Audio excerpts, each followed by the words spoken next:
All right, Clarissa, welcome to the podcast. I'm so honored to have you here. Thank you so much for having me, Leanne. I'm excited to be here. Yes, absolutely. This conversation is going to be a little different than the ones that I've had before. I said before we started recording that I haven't had someone come on to talk about the creative side of personal development. And I know you are an abstract artist, as y'all can see in my background. I love abstract art too. And I'm really excited to learn more about you and your story and how we can use our creativity to really create the path in our lives that is like our dream life in a sense. So, before we even dive deep into your expertise, because I know you are a doctor, she is a doctor, y'all, I would love for you to introduce yourself to my audience who may be meeting you for the first time in your own words. Who is Dr. Clarissa Castillo-Ramsey? Oh, thank you. I just like to describe myself as a multi passionate person.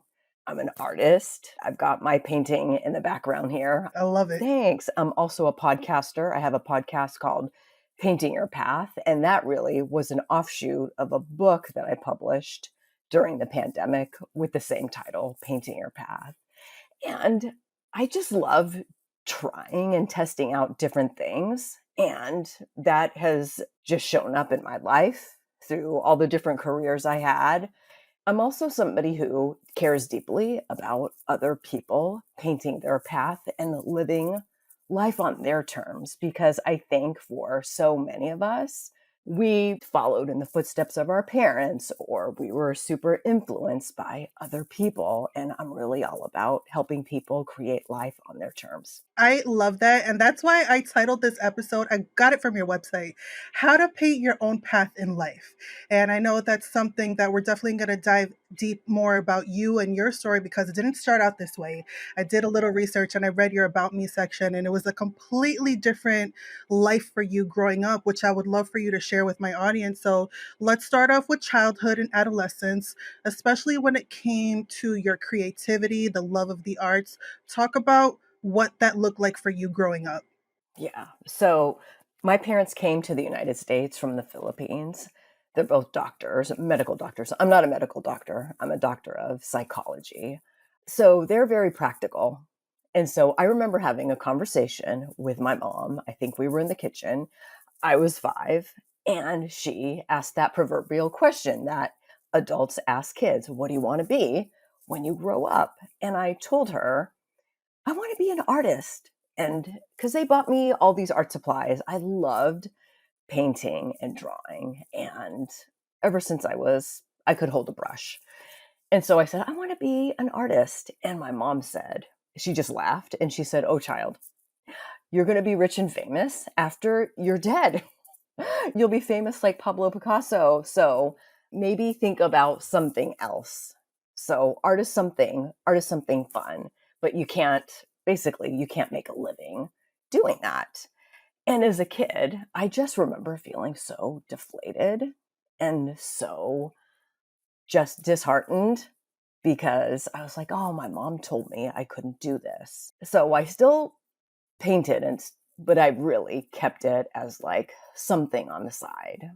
And during my teenage years, I think I took an art class, but it definitely wasn't anything that I pursued until later in life. I can resonate so much with that narrative that a lot of us people of color have that same narrative told to us. Like you either be a doctor, a lawyer, or an engineer, but anything creative, it's like, no, you're going to be a starving artist. And that's not really a career. So I'm curious to know how that affected you later on into your adulthood. Did you completely stop pursuing any type of creativity, or what did that journey look like prior to you becoming who you are today? Yeah, I definitely stopped in college because, to your point, like, although my parents never said be a doctor, lawyer, or engineer, it was like get good grades, get into a good school, get a high paying job, and just work yourself up. That's the feedback that I would get all the time.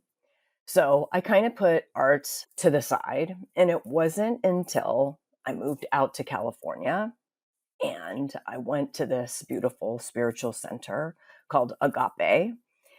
And I saw all this beautiful art on the walls. And I learned that that artist also did retreats. And I thought, you know what? It had been so long since I had painted. I was in my mid to late 20s. And I thought, you know what? I'm just going to go on this retreat. And that totally cracked me open. And this painting behind me was from one of those retreats.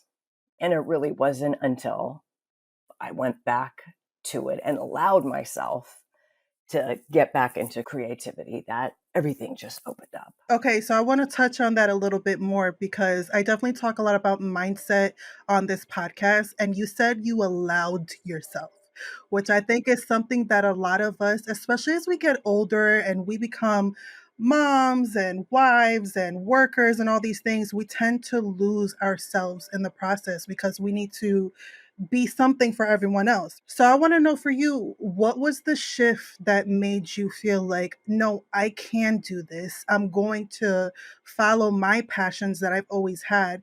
And part two of that question, what would be a piece of advice you would share to one of my listeners who is in that same process, like they've lost themselves and they want to get back to who they are, but they don't really know where to start? Oh my gosh, such great questions. How I allowed myself, it was also through being in the community around other artists, the teacher, the facilitator. He would push me into doing uncomfortable things. Like we would all That's paint, it. you know, and that whole growth mindset, right? And so he would say, "Okay, Clarissa, we're going to all showcase our art. I'm going to play some music. I want you to dance." And so like I remember like dancing to, I think somebody was reading a poem. And so I was like, oh my God, I kind of felt like a weirdo. But you know what? Once I started, it just got easier and easier. And I know it can be challenging for people who have lived a prescriptive life. You're doing things that you think you ought to do, but you feel like something is missing. And what I want to just say to you is pause and just think back to how you were like as a child, as an innocent child. What was that essence that you had? And that's something that I do quite often. So even before all the stories that other people put on you, I think everybody has that fun, vibrant essence as a child. I would say tap back into that and feel what it was like as a little child.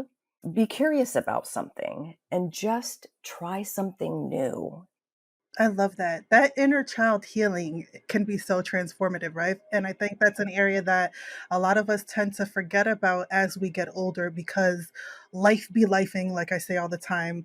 But it's super important for us to like have fun. That's what you said that really stuck out for me. Like as an adult, do something that's going to bring that inner child out. I went to see The Little Mermaid that came out a couple weeks ago with my daughter. She's going to be 14 this year, and my inner child was so like thriving because that was my favorite movie as a kid growing up, the animated one. Like I was just sitting there watching it in awe, like tears coming down my eyes because I was so happy I did something that brought me joy. And I really want a lot of us, my listeners, to like tap back into that part of you when it comes to this whole personal development journey. Yeah, there are so many ways to be creative. You could just put on some music and just dance and just feel into your body. You could even just doodle. You don't need to be like a quote unquote artist to tap into your creativity. I love that. That's perfect. I mean, that's actually one of the questions that I want to ask you. And I know you said that you're not an art therapist, but I definitely want to talk a little bit more about art therapy. How is that different forms of therapy, and how can it really allow us to tap into our creativity on our personal development journey? So, art therapy is basically exactly what it sounds like. In essence, just using art to help express emotions and express how you're feeling and give you the space to process and communicate. And I think of art as the highest form for me as self-care. So it's very therapeutic. And I have actually led workshops where you just I invite people, and I'll share this with your audience. This is something you can do. You can just pull out a piece of paper and take whatever. kind of art supplies you have at your house. You don't need to buy anything new. And I want you to pick 3 colors. Just don't overthink it. 3 colors. And just allow yourself to put the paint on the paper however you feel called to do it. Let it be and just process and turn on some music and just allow yourself the space to be creative.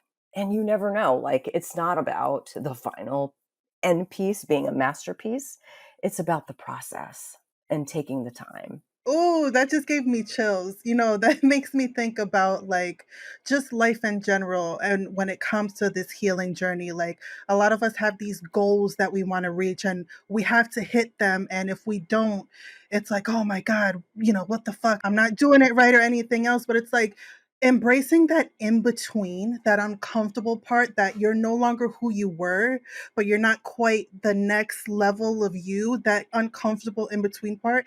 That's so important. Like, I'm talking about me and my experience. Like, I'm in this in between of the woman that I was when I left an abusive relationship back in 2021. And now, 2.5 years later, I still don't feel like I'm really at the level that I want to be. So, this uncomfortable in between part is that very uncomfortable. And it's so important because we all go through it. And I don't care who you are. It's like new level, new devil, right? You know that saying.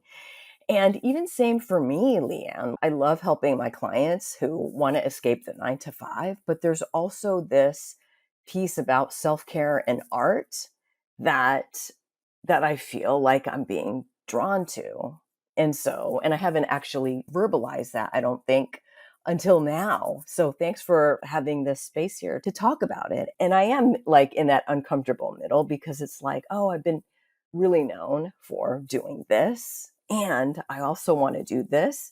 So, how can I combine it? Thank you for sharing that because it's in us having these conversations that can be uncomfortable that we realize, holy shit, I'm not the only one who feels this way, right? When we actually talk about it and give it a voice. So thank you for allowing me to feel safe and vulnerable and vice versa. That's why I love having my podcast and guests like you who come on and keep it real. Yeah. I mean, we're all a work in progress. And there's days where you wake up and you're like, fuck, I don't want to do shit today. I don't want to do anything. And then giving yourself that space to just feel it, really feel it. And then usually, at least for me, like if I have a tantrum, that'll just help me like be able to process and move on. Yes. Oh, absolutely. I mean, I had that this morning. I had a trigger come up for me, and instead of running away from them like I used to, I surrendered to the feeling. And I was able to move past it a lot more quickly than the Leanne from 2 years ago. So, yeah. See, we're all out here just trying to heal from shit, y'all. Okay. That is truth. So I want to ask you, for the listeners who may be like, I'm not creative. I don't have a creative fucking bone in my body. I don't know what that means. I would love to hear from you on some ways. I know you mentioned a little bit before, but for those people specifically that don't see the creative side of life, how can they tap into that part of themselves? Yeah, that is such a great question. And what I like to say is creativity is not limited to just art. You got up today, you put on some kind of outfit, that takes creativity. You made yourself a meal today, that takes creativity. We are more creative than we give ourselves credit.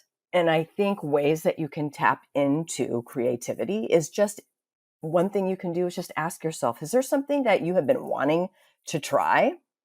Whether it's taking an art class or learning an instrument or even trying a new recipe, tuning into that, into what you feel drawn to, and just exploring it, that is a way that you can increase your creativity. So basically, we just got to get the fuck out of our own way. Yes, get out of your head, get out of your head, and like just honestly, try something new. I was on a podcast, I think it was called Dare On, and I gave a challenge to the people. I dared them to walk backwards, but in a safe place. So I live like by the mountains. Like I would do that sometimes just to walk backwards, and you have a whole new perspective. These are things that I definitely didn't notice when I was walking forward.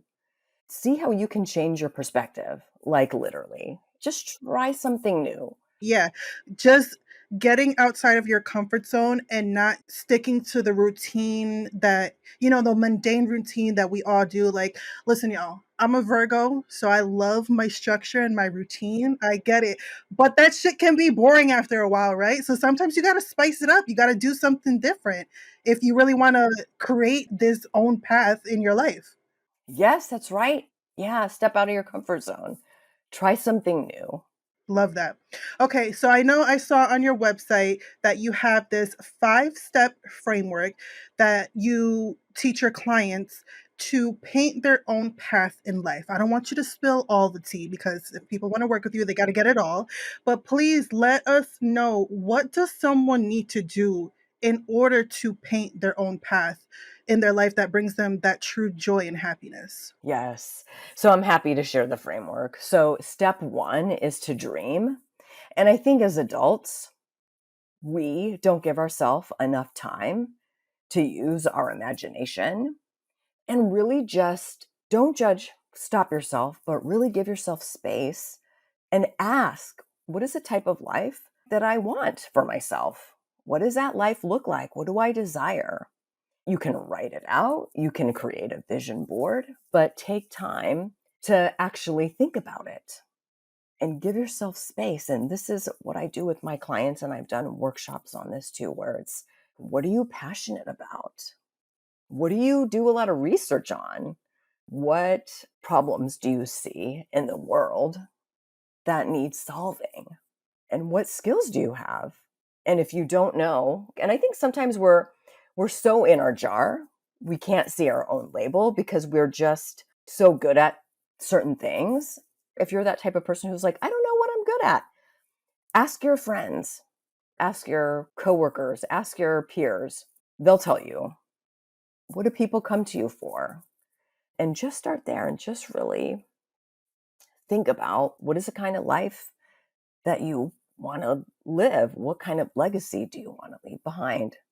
So that's step one. Step two is to decide. And I think this is where we kind of falter a little bit, but decide that you're worth it. Your dream is worth it. And that's it. Decide, like, okay, I'm going for it. I'm going to be uncomfortable. I'm going to go for it. And step three is to plan. And when I talk about plan, it's not just, okay, well, I want to make this product or service, but also a self care plan for yourself, because we can't continue to move forward if we're feeling depleted. And that was me in corporate for so many decades. That's so many of us. Yeah, it's just like you go, go, go, go, go, go, go. And it's like nonstop all the time. So part of the plan is to have that self care plan and also that growth mindset plan. Because in order to have the thriving and magnificent life that you want to live, you're going to have to expand beyond your comfort zone. I feel like I've been saying that like over and over again. That's the theme of the episode, y'all. Yeah, it's like you're just going to have to, like, you can do anything. Whatever you think about, you can bring into reality. If you give yourself enough time, effort, and feedback from the right people, you can do anything. So put your plan together.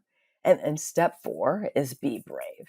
And that's where you have to take that action, that inspired action. And then step five is to reflect. And I think a lot of people don't do this part either, where it's just like, okay, I'm going to launch this, I'm going to launch that, and I'm just going to keep going. But take time to take a step back and ask yourself, okay, am I on track? What's working? What's not working? What am I learning about myself? And then just redirect and keep going. I love that last part that you said. I think we need to give ourselves more permission to pivot when things aren't working according to the plan that we created and not looking at that as like, oh, I fucked up. I'm a failure because it didn't work out, right? 100%. Yeah. Absolutely. Yeah. It just makes me think of like a lot of the guests that I've had on my show. And, even with the birth of this podcast and this brand, like it has changed and evolved so much. And I love that. And I was okay with that. Like it started off with me talking about my domestic violence story and a lot of the trauma that I went through. And now it's like I'm bringing guests on like you to talk about like creativity and art and all these things. And I think it's important for us to not necessarily go with the flow, but kind of, you know what I mean? And allow ourselves to like, if it's not working down this path, that's okay. And we don't need to punish ourselves. No, and you know what? The truth is, you won't know until you do it. Oh, say that again. Say it again. I don't think they heard you. Yeah, you won't know until you do it. Like, I think I don't know if you can relate to this, but I just would overthink and overthink. I want things to be perfect. I I want things told to you I'm a Virgo, okay? We overthink Yeah. overthinking. Yes, and so I used to just be so clear first, but the clarity really truly does come from taking the action.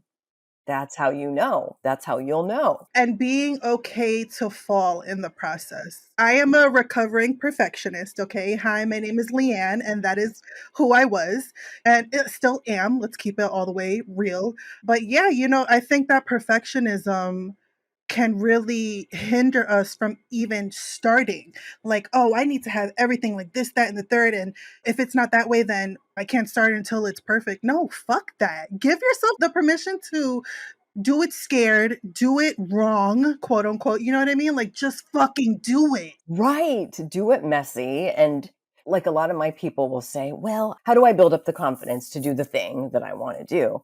And it's like, the only way to build that confidence is to do the damn thing. That's it. I wish I had like a magic bullet, but that's it. You just got to go through. I mean, I remember the first time I ever went live, and one of my It girlfriends, was like this. yeah, the first time I ever went live, my girlfriend, I don't know, caught me months and months later doing another live.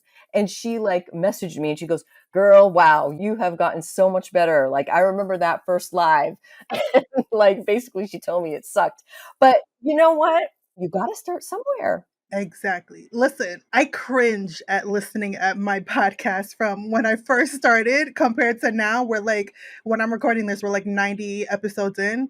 It's completely changed. Thank you. Yes. But, we all had to start somewhere. We started with 0 listeners, with 0, followers, even though I don't give a fuck about followers. But like, we started not knowing what the fuck we were doing, but we had this passion and this message that we wanted to share, and that is what fueled us to show up. So give yourself the permission, whoever is listening, to just fucking do it. Yeah, just fucking do it. That's it. I am so with you. Just fucking do it. The longer you delay, the worse it's just going to get. Let's be real. And the time is going to continue moving regardless. Come on. Oh, it is Sunday when we're recording, y'all. So we are preaching, okay? I think we're in church right now. We are. Okay, so I want more out of you. I saw this quote on your website that I love. I'm like, oh, we got to talk about this. So you said, to live a creative life, we must lose our fear of being wrong. So I want you to talk a little bit more about that and how that related to your personal development journey. And then I have a part 2 to that question, but let's start off with that. I was always somebody who was afraid of being wrong. Like, and I think it goes all the way back to like that, even that conversation with my mom when I was 5. And basically, she told me I chose the wrong profession. Like, you can't be an artist, you got to do something else. I felt like I lived my life always trying not to be wrong, if that makes sense. And what did it get me? It just got me heartache, physical ailments, just like back pain and just all kinds of stuff because I was just so stressed out about trying to be perfect and right and getting it right. Creativity is all about innovation and just sharing your voice. And that was something that I so did not do. I just didn't. And so that quote just really resonates with me. And who gives a shit if you're wrong? And wrong according to who? And so I think we get to give ourselves a permission, again, like we were talking about earlier, to do the things that we want to do. Do it messy, do it scared, do it imperfect, but just do it. And don't worry about if it's quote unquote right or wrong. Right or wrong according to who? Remember that, y'all. I hope when you guys are listening, you're like taking notes and rewinding and playing that back because there's a lot of gems being dropped here. I knew this conversation was going to be just gem on top of gem. So I want to know, what is a piece of advice you would share with my listeners who are struggling with fear in their own lives, whether it's fear of being seen, putting yourself out there, being rejected, fear of fucking up, things like that. What's your take, being the professional, on how to navigate living our highest selves through fear? Yes. And, fear can fuel you. But before that, I just want to say also that fear, and maybe you've heard this acronym before, but fear is false evidence appearing real. That's what it stands for, false evidence appearing real. Because usually the things that we fear the most usually don't happen, y'all. We just make it a bigger deal in our head, right? Me too. I said this to my life coach the other day. I was like, I create these scenarios in my mind that don't even fucking exist, and I stress myself out on shit that's not even happening. Right, we all do it. We all do it. And so just a reminder for everybody that fear is false evidence appearing real. We make it up. We make it up in our heads. And I also want to say, if you're fearful of being judged or anything like that, or being seen, just first ask yourself, where is this true for me? Am I unconsciously or consciously judging others? I think a lot of that can be tied to projecting like our thoughts and feelings. And our insecurities on other people. Yeah, and our insecurities. So think about that. But also, if you're doing something that you feel called to, or something that you want to put out there in the world, instead of being so focused on yourself, like, ooh, how are they going to perceive me? Or what are they going to think? Really focus on, who is this for? Like your podcast, you put it together for your audience. And same for me, rather than thinking about, oh my gosh, is my voice sound real raspy today? I don't know how they're going to take it. Think about the message. Think about, what is it that you want to put out there, and focus on the other people. And the last thing is, I think we get so worried about what people think and they're going to judge what we say. Or am I going to sound stupid? That was one for me. Oh my God, am I just going to sound like an idiot? People don't know what you know. People don't know what I know. And it's really just all about being authentic and just sharing what needs to be said. Yes, that transparency and that vulnerability is what has fueled my growth in this business and this podcast, right? Like just keeping it so real and not having this mentality of like, I don't give a fuck what anyone thinks. I coined that to my former life coach. She has this acronym. It's called FWOT, or fuck what others think. Oh, that's so good. Yeah, like that's a mentality that you gotta have because at the end of the day, these motherfuckers are not paying my bills. You know what I'm saying? Right. Like, so why the fuck am I gonna allow your opinion to hinder me and what I'm doing? Because I know who I am as a person and I know that I have this purpose with this business and this brand. So it's like, I'm not for everybody, and that's perfectly okay. Right. And I think that's so true. Like, I'm not for everybody. Not everybody is going to like me. And that's okay. There's enough people out there to find their people.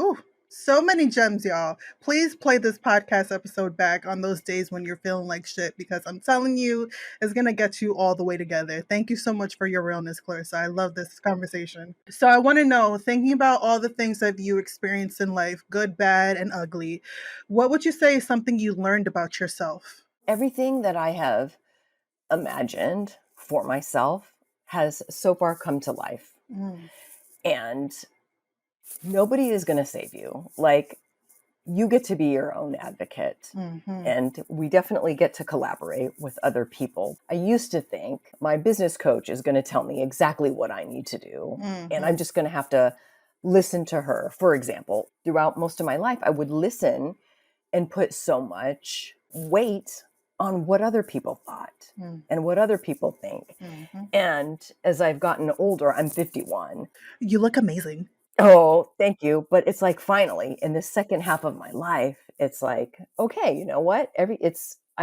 Although I knew that, like every every dream that I've had so far has come to life, but there was still always like this dependence on other people's authority, I guess. And now it's up to me. And I can do it. I've done it before. I can do it again. Yeah, that definitely comes with the life experiences that we go through. And like we said before, allowing yourself to pivot and change, and that being a good thing. And I think we're always pivoting and like just like shedding old shit and just letting more of our authentic self come to light.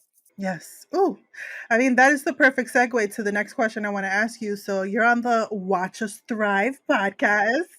So, tell my audience, what is your definition of thriving? Oh my gosh. To me, thriving is doing what you are called to do.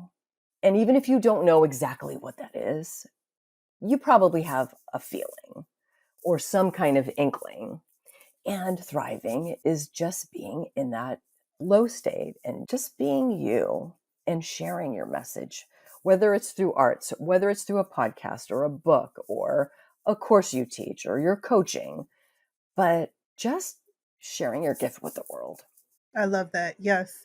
I definitely could resonate with that so much. And I really want people to take away that, like, if you haven't started whatever it is that, like, your purpose is, I want you to know that all of us have that deep down inside us. I truly believe. Like, we all have this purpose inside of us. And if you have this reoccurring thought or feeling, especially for my entrepreneurs out there, like, I want to start that business, I want to start that vlog, I want to start whatever, but you haven't because you're scared, like the things that we talked about, like that is showing up time and time again for a reason. So I need y'all to listen to that and start taking inspired action, like Clarissa said before, to make that shit happen. Because it's not going away for a reason. Right. And then this also can happen too is your idea is there and then you see somebody else doing it. And that doesn't mean you can't do it, but it's like, okay, that just validated your idea.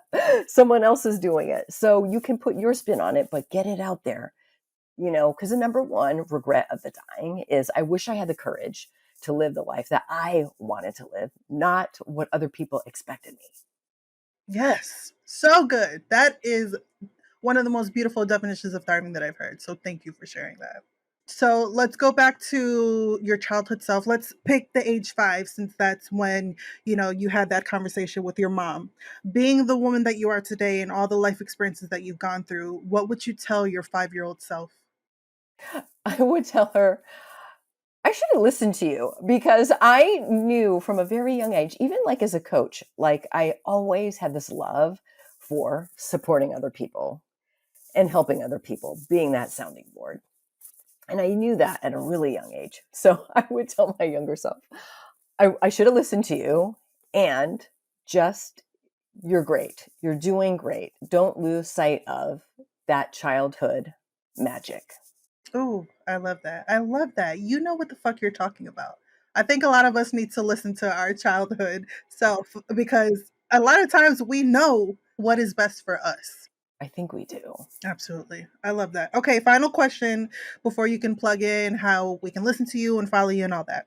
We talked about legacy a little bit earlier, so I want to know, what is the legacy that you want to leave this world? If someone has to sit down and write about Clarissa, what do you want them to say about you? I would just love them to say, I felt seen in her presence. And I know we didn't really talk about this too much, but growing up as a minority in a small Texas town, I never felt like I fit in. The feedback that people give me is, wow, I feel safe. I feel seen. I feel heard. I feel accepted. And that is definitely how I want people to feel when they're with me. And I also just want to remind them, like, you can have the life that you've imagined. You're worth it. Go for it. Like, I'm a relentless cheerleader for encouragement. And I just want people to live their, I mean, as cheesy as it sounds, I just want them to live their best life. Yes. Hashtag living your best life. I love that so much. I mean, I couldn't think of a more perfect way to end this conversation. I feel so seen and safe and heard in your presence. So thank you for your realness, for your vulnerability, for the gems that you spilled. I know my audience is going to want to know more about you, work with you, listen to you, read your book. So I want you to plug everything in for my audience. Thank you so much, Leanne, for having me. This was so fun. And you can tune into my podcast. It's called Painting Your Path. I also published a book by the same name. And I'm pretty active on Instagram. So you can follow me at Dr. Clarissa Castillo-Ramsey. I know it's long, but that's my handle. I love that. We're definitely going to link all of your information in the show notes so people can follow you and buy the book and listen to the podcast and leave a rating and review. We love the DMs, Yes, we but do. we want to see that shit under the podcast. Okay. So thank you so much, Clarissa. This was a beautiful conversation. I'm so excited to create a new friendship with you and for us to continue thriving out here and painting our own path in our lives and Yes. giving others the permission to do the same. Oh, thank you again, Leanne. This was so much fun.